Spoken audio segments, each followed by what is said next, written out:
በጣም በሐዘን ላይ ነው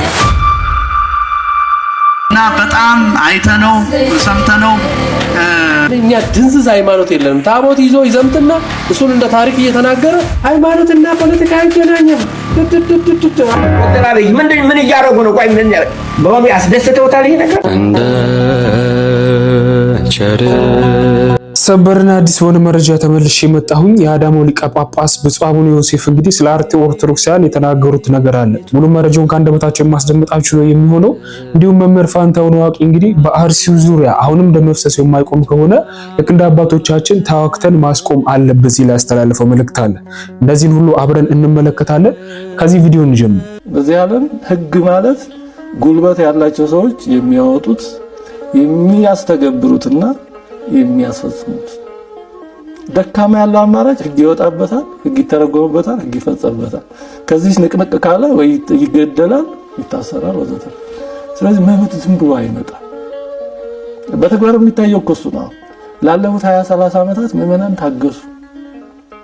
የመንግስት ያለሃው የፍትህ ያለሃው ግን ችግሩ ተስተካከለ እየጨመረ እንደውም ትግስቱ እንደ ፍርሃት እየተቆጠረ ዝም ካሉማ እንጨምርባቸው የተባለ ዝም ካሉማ እንጨምርባቸው ይሄንማ ከቻሉ እንጨምርባቸው የተባለ እየጨመረ ነው ያለና ጨዋታችን እየተለመደ ጨዋታችን ምንም አያመጡም ወደሚል እየተቀየረ ያለው በቃ ልማዳቸው ነው። አንድ ሰሞን የሆነ ነገር ሲፈጠር እንጮሃለን ምናምን በየቦታው ጧፍ ማብራት ምናምን ይደረጋል። ስሜት ስለሆነ ከአንድ ሳምንት በኋላ ወይ ከሆነ ቀን በኋላ ይጠፋል። በቃ እነዛ ይቀጥላሉ። ይሄን አቺቭ አድርገዋል፣ ይሄን አግኝተዋል ደግሞ እያሉ ይቀጥላሉና በቁም የመቅበር ነገር ነው እየተደረገ ያለው። መምህር ያረጋል ሊያበጋዝ እንግዲህ በጣም ብዙ በአውደ ምሕረቶች ላይ በፕሮቴስታንት ዙሪያ ስለሚነሱ ጥያቄዎች የሚያስረዱ መምህራን ናቸውና በዚህ ወቅትስ ከምን አይነት አንግል ይታያል የሚለውን ሙሉ ቁልጭ ባለ መንገድ አስቀምጦታል ብዬ አስቀምጣለሁ።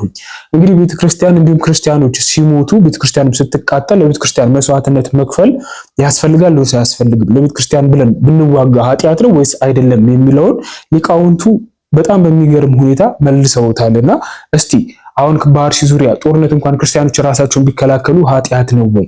ሊቃውንቱን እናድምጣቸው። ግራ ገባል። አባታይ ልጅ እያለው የመከረኝን ምክር እየረሳው ትናንትናና ከትናንትና ወዲያ ባጠፋው ጥፋት ዛሬ ስገኝ አይ ልጄ ውሃ ቢወቅጡትን ቦጭ አድሮ ቃሪያ ከርሞ ጥጃ ያንተ ልጅነት እስከ መቼ እስከ አቦ አይሉት እስከ ጊዮርጊስ እስከ ልደት አይሉት እስከ ዮሐንስ ይለኝ ነበረ። የናንተ ዝምታ እስከ መቼ? የናንተ የመግለጫና የሐዘን መግለጫ ጋጋታ ብቻ እስከ መቼ? መቼ ነው ወደ ተግባር የምዕመናን ሞት የሚቆምበትን የመፍትሄ ሐሳብ የምታመነጩት? መቼ ነው? መቼ ነው እንደ አንድ ልብ መካሪ እንደ አንድ ቃል ተናጋሪ ሆናችሁ በውስጣችሁ ያለውን የሚያስበላችሁን አውሬ መንቀላችሁ ከስሩ አውጥታችሁ ጥላችሁ እንደ አንድ ተናጋሪ እንደ ሐዋርያት በአንድ ልብ ሆናችሁ ይሄን ምእመን ይሄንን በግ የሆነውን ምእመን ይሄንን የዋ የሆነውን ምእመን መቼ ነው የምትታደጉት? መቼ ነው ሞቱን የምታስቆሙት? እንዲህ የሚያስጮኸን ውስጣችን ያለው ቁስል ነው። ብዙ ጊዜ ጮኸን፣ ብዙ ምእመናን ስለናንተ ታሰሩ። ወንበራችሁ ላይ ሲመጡ ብቻ ለምን ወንበራችሁ ላይ ሲመጡ ጥቁር ታስለብሱናላችሁ? በእኛ ህይወት ላይ ሲመጡ ግን ለምንድን ነው ጥቁር ማታስለብሱን? ለምን አዋጅ አታውጁም? ጥቁር አስለብሱን። አሁንም ምህላው ይታወጅ፣ ጾሙ ይታወጅ። እጆቻችንን ከልባችን ጋር በላይ ወዳለው ወደ ሰማይ ወደ እግዚአብሔር እናንሳ። እናንተ ከፊት ቀደሙ እረኛ ስለሆናችሁ፣ እኛ በጎች ደግሞ ከኋላ እንከተላለን። ጂሃድ ላይ አገኘው አንድ ካፊር ዛኔ ትገለዋል። ስትገለው ግን ካፊር ቢሆንም አገዳልን ማሳመር፣ ስታርቱ አስተራረዳችሁን አሳምሩ። እንዴት ነው አስተራረድን ማሳመር ሲባል ወልዩሂድ አሐደኩም ሸፍረተሁ፣ አንድ ሰው ቢላውን በደንብ አድርጎ ይሳለው። ለሃይማኖታችን ብለን መግደል ወይም መሞት ኃጢአት ነው ወይ ለሚለው ጥያቄ መምህራችን በቂና አጥጋቢ መልስ ይመልሱልናል። ለሁሉ ይዳረስ ዘንድ እኛ ደግሞ ኮፒ ሊንክ፣ ሼር፣ ሪፖስት እያደረግን እስከ ፍጻሜው እንከታተል። ወደ መምህራችን እንለፍ። ወንድሜ ሲገሉን ጽድቅ ከሆነ ራሳችን ስለከላከል ጽድቅ ማይሆንበት ምክንያት የለም። ራሱን መጠበቅ ወንጀል አይደለም። ፍትሐ ነገሥት አንቀጽ 45 ላይ አገርን የሚያጠፉ ቤተክርስቲያን የሚወሩ ይመጡ ተንስ ወተቃተል ተነስና መልሳቸው ይላል። ወንጀል ማይሆኑ ታሪኮችን ልንገራችሁ፣ ኃጢአት ማይሆኑ ጎልማሳ በሚስቱ ባለርስ በርስቱ ኦርቶዶክሳዊ ሰው በሃይማኖቱ አምላክ በአምላክነቱ ራሱን ቢጠብቅ ቢከላከል ወንጀል አይደለም። ምንም ይሁን ምን በደለኛ ምናምን ሊሆን ይችላል። ስለ ሃይማኖቱ መከራ ከተቀበለ ሰማዕት ነው። ምን ጠቅሳቸው ጥቅሶችን ፊትህን ቢመታ መልሰህ ስጠው የሚባለው ይሄ ቃል ለወንድሜ ለክርስቲያን የሚያገለግል ቃል ነው። በዚያውም ላይ ፊት መምታት የለም፣ አሁን አንገት መቁረጥ ነው። አንገት ለሚቆርጥ ደግሞ ምንድን ነው? በዚህ ደረጃ ነው ያለችው ሀገራችን። ወደንም ጠላም መረር ነው። አሁን ገለጥ አድርገን ማውራት ይጠይቀናል። ምሳሌ ባነሳ አብርሃም የብዙዎች አባት የሃይማኖት መሰረት ነው። ዘፍጥረት ምዕራፍ 14 ቁጥር 1 ጀምሮ የምናገኘው ታሪክ አብርሃም ወንድሙ ሎጥን እና የሎጥን ቤተሰቦች ሚስቱን ማርከው ወስደው ከሎዶ ገሞራውያን ወደ አሕዛብ ሀገር ጨርሰው ይዟቸው ሲሄዱ አብርሃም ቤተሰቡን ቆጥሮ 318 ነው ተዋግቶ መለሰ። እና አብርሃም ወንጀለኛ ነው? ራሱን ማዳን ወንጀል ነው አብርሃም? ሌላ ልጨምራችሁ። ሙሴ አእላፈ እስራኤል ከነዓን እንዳይገቡ የአሕዛብ ነገሥታት ተሰልፈው ያሳልፋሉ። እነዚያን ድል አድርጎ ገባ እና ሙሴ ወንጀለኛ ነው? ሌላ ልጨምራችሁ። ፊናስ የተባለ ሰው ዘምሪና ከስቢ የተባሉ ከስቢ እና ዘምሪ በቤተ መቅደስ መካከል ሲያመነዝሩ ፊናስ የተባለ ሰው ከቤተ እግዚአብሔር የገባ ዘገር ወይም ጦር ነበረ። ሁለቱንም ያስጣበቀና አስቀራቸው። እግዚአብሔር ምን አለው? ፊናስ ወልደ አልዓዛር ወልደ አሮን ካህን አስር መስካለ ልብ አልዓዛር ልጅ አሮን ልጅ ፊናስ ልቤን ደስ አሰኘው አለና ምን አለው እግዚአብሔር? 300 ዓመት መዋዕለ ክህነት የክህነት ዘመን ሰጥቻለሁ አለ። ለምን ነው እግዚአብሔር እንደሚያደርገው? ሌላ ጨምራችሁ ዳዊት ጎልያድ በእስራኤል ሲዘባበት በወንጭፉ መታው። ዳዊት ሳኦል ሲታመም ግን በገና ደግሞ ፈወሰው። ዳዊት በገናም ነበረው ወንጭፍም ነበረው። ኦርቶዶክሳዊነት እንዲህ ነው፣ ይጠብቃልም ይዘምራልም። ኦርቶዶክስ ቀዳሽም ተኳሽም አራሽም ነው የነበረው፣ ጅላጅል አልነበረው። ይቀድሳልም ያርሳልም ይጠብቃልም። በዚያ ስሪት ነው የነበረው። ለምሳሌ ዮዲትን ታስታውሳላችሁ። እስራኤልን ገብሩ ነው ሆሎርኒስ የሚባል አርመኔ ንጉስ ተነስተው እስራኤልን ሊያጠፋ ሲል ገብሩ አላቸው። ምን ወርቅ ብር እህል እንገብር አሉት። እኔ የወርቅ እህል ድሃ ነኝ አለ። ታዲያ ምን ነው የምትፈልገው? ከእስራኤል ቀኝ አይን ነው የምፈልገው አለ። አይን ውሃ አይደለም ምን ይሰራል አሉት። ጀግና ተብዬ መመስገን መወደስ ለዝንት ዓለም ነገር እፈልጋለሁ። ሰው ጠገበ ማለት ነው። የእስራኤል ጀግኖች አይናቸውን ለመገበር ተስማሙ። ምን እናደርጋለን አንችልም ነው። ዮዲት ባጭር ታጥቃ ሸብ አድርጋ ወገቧን ታጥቃ ታጥባ ተቆላ ተቀብታ ከአሕዛብ ከተማ ሂዳ ሆሎርኒስን አንገቱን ድል አድርጋ መጣች። እስመ እግዚአብሔርን አዳነች። አሕዛብ ነው አይምርም። ዘንዶ ውጦ ነው የሚያላምጠው። አሁን እየሆነ ያለው ኦርቶዶክስ ውጦ ማላመጥ ነው እየሆነ ያለው። ውጦ ማላመጥ። ኦርቶዶክስ ጥላቻ ሊኖረው አይገባም። ራሱን ማዳን ግን ወንጀል አይደለም። ወንድሜ ሲገሉን ጽድቅ ከሆነ ራሳችን ስንከላከል ጽድቅ ማይሆንበት ምክንያት የለም። ሰምተሃል? ሲገሉን ጽድቅ ከሆነ ራሳችን ስናድን ጽድቅ ማይሆንበት ምክንያት ፈጽሞ የለም። ልጨምራችሁ እንዴት የሚል ጥያቄ ልታነሱ ትችላላችሁ። የሐዋርያት ሥራ ምዕራፍ 5 ቁጥር 1 ጀምሮ ተመልከቱ። ሐናንያ የእስራኤልን ማህበር በስርቆት ለማጥፋት የ8000 ማህበርን ወዳልሆነ መንገድ ስርቆት ሲያለማምድ ጴጥሮስ ያን ሰው ቀሰፈው። አሁን ጴጥሮስ ሊቀ ሐዋርያት ነው። በጎን በጎችን ጠብቅ ግልገሎችን ጠብቅ ተብሏል። በጎን ግን ሐናንያን ቀሰፈው። አሁን ጴጥሮስ ወንጀለኛ ነው። ሌላ ልጨምራችሁ። ሐዋርያው ቅዱስ ጳውሎስ በርያሱስ የተባለ ሰው የሚያስተምረውን ያስታል። እፋለና አይኑን አሳወረው። ግን በልብሱ ጫፍ ሌሎችን አይናቸውን ያበራል። በርያሱስ ግን አይኑን አሳወረው። በጎን ብርሃን ዓለም እንላለን፣ በጎን ግን አሳውሯል። ታዲያ ጳውሎስ ስህተተኛ ነው? ሌላ ልጨምራችሁ በደንብ እንዲያግባባል። በኢዮር በራማ በኤረር መላእክትን ፈጥሮ አንድ ሰዓት እግዚአብሔር ተሰወራቸው። ከፈለግነ ራዕይ ዮሐንስ ምዕራፍ 12 ቁጥር 1 ጀምሮ እንመልከት። ሚካኤልና ሰራዊቱ ያን ዲያብሎስን ተዋጉት የሚለውን ተመልከቱ። እኔ ፈጠርኋችሁ አለ። ሰይፍ ከሰይፋችን ክንፍ ከክንፋችን በምን በልጦ ነው አሉት መላእክት። በዚህ ጊዜ ሚካኤል፣ ገብርኤል፣ ሱራፌል፣ ኪሩቤል፣ አርባብ ኃይላት መላእክት፣ መናብር፣ ስልጣናት፣ መኳንንት እነዚህ ሁሉ ኃይላት መላእክት ዲያብሎስን ሊገጥሙ ሄዱ። ተዋጉት፣ ድል አደረጋቸው። ሶስተኛው ወደ እግዚአብሔር አመለከቱ። ፈቃድህ ባይሆን ነው ወይ አሉት። ፈቃዴስ ፈቃዴ ነው፣ ግን መስቀል ያዙ ብዬ ነው አላቸው። መስቀል ያዙና ሂደው ግን ድል አደረጉት። መላእክት ኢዮር ራማ ኤረርን ያተረፉት ወዳጅ ተከላክለው ራሳቸው። በመላእክትም ታሪክ አለ፣ በሰው ልጆችም ታሪክ አለ። ስለዚህ ኦርቶዶክስ ንቁ ሆኖ በማንም በቀል ሳይኖረው ራሱን ግን ማስከበር መብቱ ነው። እግዚአብሔር መብቱ ነው፣ ገቡስ መብቱ ነው። ራሱን ማዳን። እንደዚህ አይነት መምህራንን እግዚአብሔር ያብዛልን። መምህራችንንም ባሉበት እግዚአብሔር ይጠብቅልን። እንደ አይነት ሰባኪያን ነው የሚያስፈልጉን። በዚህን ጊዜ ይቆያል። በጣም ብዙዎችን የሚያጨቃጭቀው እንግዲህ ቀኝን ለመታ ግራህን ስጥ የሚለው ነገር ነውና በተለይ አሁን ባሉት እሳቤ ውስጥ ይሄ ጥቅስ በጣም ብዙዎችን የሚያከራክር ነገር ነው።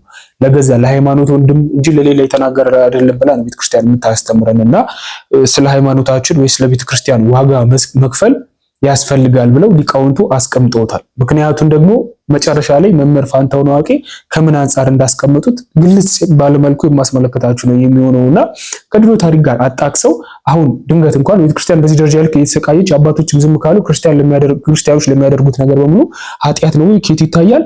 በኋላ መምህር ፋንታሁን ዋቄ ያወራሩልናል። የአዳማው ሊቀ ጳጳስ ብፁዕ አቡነ ዮሴፍ የተናገሩትን ነገር ላስመልከታችሁ። ሰላም ለሁላችሁ ይሁን። እንግዲህ በአርሲ እየተፈጠረ ያለውን ነገር ሁላችሁም የምታውቁት ነገር ነው። የእግዚአብሔር ሕዝብ ወይም ክርስቲያኑ በጣም አደገኛ በሆነ መልኩ እየተጨፈጨፈ ያለበት ሁኔታ ላይ ነው ያለው። ማለት ሊትራሊ እየተጨፈጨፈ፣ ይሄ ቃል ይገልጸዋል በደንብ። ሕፃናት ሳይቀሩ አደገኛ በሆነ መልኩ እየተገደሉ፣ በጣም በርካታ ክርስቲያኖች ናቸው እየተገደሉ ያሉት። እርግጥ ነው ሰማዕትነት እንግዲህ ለክርስቲያኖች ክብር ሊሆን ይችላል ነው። ግን ሰማዕትነት ክብር ነው ማለት በሆኖ ባልሆኖ አጋጣሚ የሆኑ ሰዎች እየተነሱ ይህንን የእግዚአብሔርን ሕዝብ ወይም ክርስቲያኑ የማጽዳት ስራ ይሰራሉ፣ እየጨፈጨፉ ይጨርሷቸው ማለት ግን አይደለም እንዴ። ቤተክርስቲያን እዚህ ምድር ላይ ስትኖር እኮ ለአንድ ታላቅ የሆነ ዓላማ አጀንዳ ነው። ይህም ሕዝቡን ሁሉ ወደ ክርስቶስ መንግስት ለመመለስ ነው። እንዲህ እንዲሆን ደግሞ በህይወት መኖርንም ደግሞ ይጠይቃል። እና ማንም እየተነሳ ዝም ብሎ የማጽዳት ስራ ብቻ እንዲሰራ ነው እሱን የሚፈቅድ አይደለም የሰማዕትነት ነገር። እና ይህ በጣም አስቸጋሪ ነገር ነው ማለት ክርስቲያኖች፣ ሀገራችን ኢትዮጵያ የክርስቲያኖች መቆያ ናት ማለት እዚህ የምንቆይባት ሀገራችን ናት። የክርስቲያኖች ብቻ አይደለችም፣ አሁን ግን መቆያችንም ጭምር የእኛም ጭምር ናት። ላለፉት ለሺህ ዓመታት ሙሉ እንደሚታወቀው ይህ የእግዚአብሔር ሕዝብ ክርስቲያኑ አሁን ላለንባት ለኢትዮጵያ ባለውለታ ነው። እሱን አውቁሙ እኮ ያቆያት አይደለም እንዴ ነው እኮ። አሁን ደርሶ የሆነ ሰዓት ላይ ብቅ ተብሎ ይህንን ሀገርን አቁሙ የኖረውን ሕዝብ ደግሞ ጨፍጭፌ ሊጨርስ ብሎ የሚነሳ የሆነ አካል ካለ እርግጥ ነው ሰይጣናዊ ነው። ግን ደግሞ አንደኛ የእርሰን አባቶች፣ ሲቀጥል ደግሞ በዋናነት እንደው ማለት በሀገሪቱ ላይ ሕግ አለ፣ መንግስት አለ። ያ መንግስት ለዜጎቹ ለክርስቲያኖችም ጭምር ማለት ነው ከለላ ጥበቃ ሊያደርግ ይገባል። እና ፕሊዝ ፍትህ ያስፈልገናል፣ ጥበቃ ክለላ ያስፈልጋቸዋል። በአርሲ ላሉ ክርስቲያን ወንድሞቻችን ማለት ነው አባት እናቶቻችን፣ ኢቨን ህፃናቶችም ጭምር እና በጣም ኮንሰርኒንግ ነው፣ በጣም አስቸጋሪ ነው። እና ሰው ፍትህ ነው ልንል የምንችለው ለመንግስቱ። እንደምታውቁት ዛሬ ቤተክርስቲያን በሐዘን ላይ ናት፣ በጣም በሐዘን ላይ ናት። እና በጣም አይተነው ሰምተነው አንዱ ያዘንበት በጣም ደግሞ ያዘንበት ከእንደዚህ አይነት ማትም እንዲሰውረን በጸሎት መጨረሻ እናስባቸዋለን። ሂደን ብንጠይቃቸው እኔ በጣም ደስ ይለኛል። በዚህ ጊዜ ያልደረሰ ወገን፣ በዚህ ጊዜ አይዟችሁ ያላለ ወገን፣ በዚህ ጊዜ ወገናችሁ ላይ አጠገባችሁ ነን ያላለ ወገን ምንም ዋጋ የለውም። ስለዚህ የጽድቅም ስራ ነው። ብፁዕ አባታችንን እናመሰግናለን። ከብፁዕ አቡነ ናትናኤል ቀጥለው እንግዲህ ብፁዕ አቡነ ጴጥሮስንም ተመልክተናቸው ነበረ። አብሶ የብፁዕ አቡነ ጴጥሮስ መልእክት በጣም ብዙ ኦርቶዶክሳውያኖችን ደስ ያሰኘ ነው። ምክንያቱም እስከ መቼ ምን እስከሚሆን ነው የሚጠበቀው? ምን አገኛችሁ? 300 ቀን ሙሉ ማለት 366 አንድ ዓመት ሙሉ ቀን ይሄው እየገደላችሁን አለን ብለው በጣም እንደተመለከታችሁት ቪዲዮ ላይ በቁጣ ነበር የተናገሩትና የምንፈልገው ነገር ከአባቶች ይህን መልእክት ነው ብዬ አስባለሁኝ። ለማንኛውም የአዳማው ሊቀ ጳጳስ እንደተናገሩት እናንተም ቢሆን በዘውትር ጸሎቶቻችሁ የአርሲን ክርስቲያኖች ልታስባቸው ይገባል እንጂ ሚዲያ ላይ በመጮህ ብቻ ምንም የምናገኘው ነገር የለም። ይህን ሁሉ ለዚህ ሁሉ ነገር ተጠያቂ ከሚገድለው አካል ውጪ የቤተ ክርስቲያን አባቶች እንደሆኑ ሁላችንም ተስማምተን ልንወስን ጫፍ የደረስነው ነገር ነው። እኚህን መምህር እናድምጣቸው። የሃይማኖት አባቶች ነን በሚሉት ዙሪያ ሰው እየተገደለ እየተቀነጠሰ ሊቃነ ጳጳሳቱ ፌስቡክ ይጠቀማሉ። አይተው ገለል ብለን እንዳይነካቸው። አልሰማሁም፣ አላየሁም። በዚህ ጉዳይ ላይ ምንም ቢሆን በሌሎቹ ጉዳዮች ላይ እኮ ሲኖዶሱ ሊሰበሰብ ይችላል። በካህናት ሞት፣ በቤተክርስቲያን መቃጠል ጉዳይ ከሆነ ዝም። ይናገር ሰው ካለ ቢታሰር ዝም። ይናገር ሰው ካለ ቢሰቃይ ዝም። ካህኑ አይቶ ያለ ክፋት ያለው ውንብድና ያለው ጭካኔ ያለው ሌብነት ያለው ማጭበርበር ያለው ማስመሰል ያለው ውሸት ያለው በጣም ብዙ ነገሮች አሁን በአገልጋይ መንደር ነው። ተሰሚነት የነበራት ዓለምን ታንቀጠቅጥ የነበረችው ቤተክርስቲያን ዛሬ አገሯ ላይ ምንም ማትሰራ ምንም ለምን እንደሆነ ታውቃላችሁ? ማድረግ በሚገባን ጊዜ ምንም ስላላደረግን የመደመጥ ክብራችን ከአፋችን ተወስዷል። ሐዘን ጭንቀት ይቅርና አይዞህ ወገኔ ተጽናና፣ ሁሉም በጊዜው አልፎ ስለምታየው ምራችን ቃለ ሕይወት ያሰማልን። ስለ ብፁዓን አባቶቻችን አሁንም ቢሆን ከመግለጫ ውጪ ምንም ያወጡት ነገር እንደሌለ ሰምታችኋል ብዬ አስባለሁና በጣም ብዙዎችንም እያስገረመ ያለው ክስተት ይሄ ነው። የአርሲ ኦርቶዶክሳውያንን ሄደው የጠየቋቸው ብፁዕ አቡነ ይስሐቅ ነበሩ። በጣም ብዙዎቻችን ደስ ብሎናል።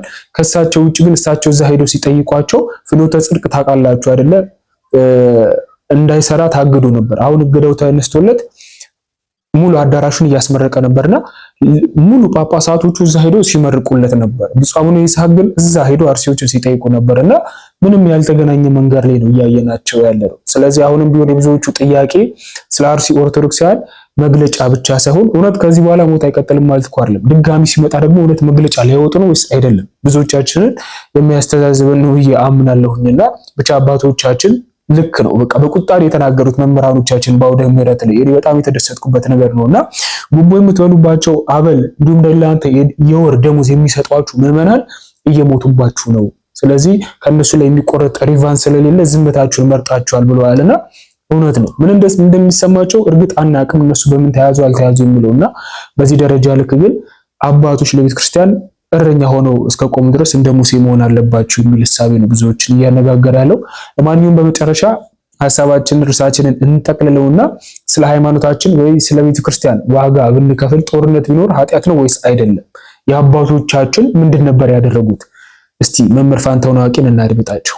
ዶክተር አብይ ምን እያደረጉ ነው? ቆይ ምን በሆነ ያስደስተውታል? ይሄ ነገር ደስ ይለውታል? የእህቶች ተቆራርጦ መሞት ያስደስተውታል? የህፃናት ተበጣጥሶ መሞት ያስደስተውታል? የእናቶች ጥቁር ለብሶ እንደዚያ የእናቶች ጸሎት ነው እኔን ያዘኝ ያሉት ያ ነገር ያስደስተውታል? እርግጠኛ ነዎት? ያንን ነገር ቃልዎትን ለመቀበል ያስደስተውታል? የእነዚህ ህፃናት ሞት እንደዚያ ያስደስተውታል? ደስ ይለውታል? እሱ ያረካውታል? ይኸው 7 ዓመት እኮ ገደላችሁ። ምን አተረፋችሁ? ገደላችሁ እኮ 7 ዓመት እኮ ያለማቋረጥ ገደላችሁ እኮ 366 ቀን በመግደሉ ላይ እኮ ነው ያላችሁ። እስቲ ምን አተረፋችሁ ንገሩኛ። ከ5 እስከ 7 ድረስ ላለፉት 5 ዓመታት በየቀኑ ይህን ያህል የሚሞትባት አገር ምን ስለሆኑ? ኦርቶዶክስ ስለሆኑ። ምን ስለሆኑ? እኔ ልጠራው የማልችል በኢትዮጵያ ስም የተሰጠው ኮድ ስላለ በዚያ ኮድ ምክንያት ላይ የማይደክም ስርዓት ተገሉ የማያልቅ ህዝብ። እነዚህን እህቶች፣ እነዚህን እናቶች፣ እነዚህን ወንድሞች፣ እነዚህን አባቶች፣ እነዚህን ህፃናት እንዴት አድርገህ ልትገልጣቸው ትችላለህ? እንዴት አድርገህ ልትገልጽላቸው? ምን ቋንቋ ልታገኝላቸው ትችላለህ? ለዚህ መከራ እኛ ድንዝዝ ሃይማኖት የለንም። ታቦት ይዞ ይዘምትና እሱን እንደ ታሪክ እየተናገረ አርፈ ተቀመጥ ብሎ ይሰብካል። እዚህ ግን በጦርነት ነው ሀገርህና ታቦትህን ያተረፍከው። ይሄ ኮንትራዲክሽን መቆም አለበት። ይሄን የፕሮቴስታንት ቴዎሎጂ አምጥተው እነዚህ ያሁኑ ሰባኪዎች ሃይማኖትና ፖለቲካ አይገናኝም፣ አንተ በሰላም ለመኖር ፈልገ ወይንም ለድሎት ስትል ህዝብ እያደነዘስክ እያስመሰልክ መሰማትም ትፈልጋለህ። እውነት መናገር ግን አትፈልግም። ይሲ እነዚህ ሰባኪዎች ሁሉ ምዕመናኑ መርጠው መለየት አለባቸው። ሆ በል የሚል ነጭ ልብስ አሰፋ ስር የሚል ሻማ አብራ እያለ የሚያስጨፍር ሁሉ የቤተክርስቲያን ጠላት ነው። ጥቁር ለብሰ አልቅሰ እንደ ሰሞነ ሕማማት ለታመሙ ወገኖች እዘን እግዚአብሔር ምሕረት እንዲልክልህ የሚል ሰው ነው እውነተኛ መምህርና አባት። ይሄ የአስረሽ ሚቲውን የመሰለ ነገር በእግዚአብሔር ስም መነገድ ነጋዴዎች ቤተክርስቲያን አረጓት። መምህር ፋንታሁን አዋቂ ያስቀመጡት ሐሳብ በጣም ልክ ነው። ብዙዎቻችሁ የሚኮረኩራችሁ ነገር ቢሆንም እንግዲህ ልክ ጣሊያን ኢትዮጵያን ሲወር እንግዲህ አባቶቻችን ታቦት ይዘው ምን ብለው ስለ ሃይማኖት ብቻ የተከፈለው ስለ ሀገር ብቻ ሳይሆን ስለ ሃይማኖት ነው። ምክንያቱም ኢትዮጵያና ኦርቶዶክስን መለያየት በጣም ከባድ ስለሆነ ነውና ስለዚህ ከአባቶቻችን የወረስነውን ሃይማኖት ደግሞ እነሱ ሃይማኖታቸውን በምን መንገድ አስቀጠሉ? ሜቢ እኮ ያኔ ጣሊያን በነጭ ግዛት ውስጥ ወድቀን ቢሆን ኖሮ ሃይማኖታችንን እንደፈለግን ማካሄድ አንችልም ነበርና ስለዚህ አባቶቻችን ያደረጉት ተዋግተዋል። አዎ ተዋግተዋል፣ ስለ ሀገርና ስለ ሃይማኖት ሲሉ ነው። ስለዚህ ታቦት ይዘው ወጥተህ ቅዱስ ጊዮርጊስ ከኔ ጋር ነበር ብላችሁ አሁን ግን ለቤተ ክርስቲያን ሲሆን ለምን መስዋዕትነት አከፍሉም? ቀኝን ለመታ ግራህን ስጥ የሚለው ጥቅስ እንደነገርኳችሁ በጣም ብዙዎችን ግራ ያጋባ ነውና ከቤተ ክርስቲያን አንጻር ደግሞ ለሃይማኖት ወንድም የሚነገር ቃል እንደሆነ ቤተ ክርስቲያናችን ታስተምረናለች። አሁንስ ምን ትላላችሁ? ለቤተ ክርስቲያን ዋጋ መክፈል አባቶቻችን ያደረጉት ነገር ነው። ታቦት ይዘው ወጥተዋል፣ ቅዳሴ ቀድሰዋል። የሚሄዱት እኮ ለማቁረብ ሳይሆን ለጦርነት ነበር ሲሄዱ የነበሩትና ስለዚህ እግዚአብሔር ከነርሱ ጋር ነበረ። በመጽሐፋችን ብንመለከት እነ ሰምሶንን በአህያ መንጋጋ የሚገድሉት የእግዚአብሔርን ሕዝብ ነው። ነገር ግን ደግሞ በእግዚአብሔር ኃይል ያን ሁሉ የሚያደርጉት ዳዊትን ብትመለከቱት ንግስናውን ለማስጠበቅና ስለዚህ ከቤተ ክርስቲያን አንጻር ይሄ እንዴት ይታያል? መምህራኖቻችን በዚህ መልኩ ፈተውታል። አሁንም ቢሆን ግን በጸሎታቸው አስቧቸው። አርሲዎች በጣም መከራ ላይ ያላቸውና ለማንኛውም ቀጣይ አዲስ መረጃ እስካገኛችሁ ድረስ ሐሳባችሁን ኮሜንት ላይ አስቀምጡልኝ። ቻለን ይቆይ።